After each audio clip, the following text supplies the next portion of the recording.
Welcome back. Have you heard about this? A Florida assistant principal and her 17-year-old daughter have been arrested and charged after allegations of voter fraud. Not for the 2020 presidential election. Oh no. These charges stem from votes cast for homecoming queen. Parents, stop with the helping your teenagers cheat already. Ed Herman from the law firm Brown and Crouppen joins us with details of this story. Ed, what are the allegations here? They're actually pretty serious because the mother had access to software that contained all of the personal data of all of the students at the school. And what they did was they were able to pull out the student ID number and password, which was then used on separate software where they were running this election. And so they misused that information. Well, they would have gotten away with it, except the software company that ran the election noticed that 117 of the votes came from the same IP address, which basically means they could tell it was coming from the same computer. And once they investigated it, they saw exactly what happened. Certainly didn't help that the daughter had been boasting all year about her access to her mother's software, finding out other kids' test scores and what have you. So, I'm not here to be a moralist, but let me say this.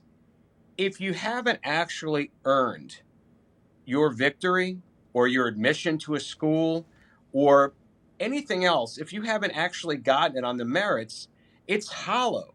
She's not really the homecoming queen just because they said she was. To be the homecoming queen, you actually have to get enough votes to do that. And I don't understand why anybody wants to put themselves in a position for hollow victory. And I maybe it's the pressures of society. Maybe it's our own lack of self-esteem.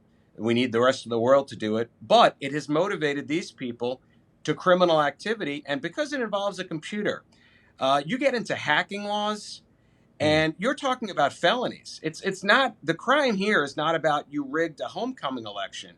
It's the fact that you went into people's personal data in the software and you misused it. You may remember the Cardinals had this happen where somebody in the Cardinal organization hacked into the Astros computer using Jeff Lunau's old password and information. That's right. And that person went to jail for it. It's really very, very similar.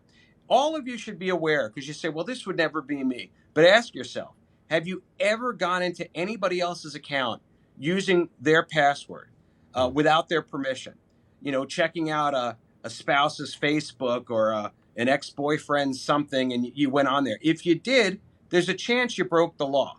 And you have to respect people's privacy, especially when it relates to data that is stored in a computer. Now more than ever. And like it or not, fair or not, whether these women are convicted or not, this is going to follow them for the rest of their lives. Ed, thank you very much. We appreciate it, as always. If you'd like to get in touch with Brown and Crouppen, just pick up a phone. Give them a call, 314-222-2222.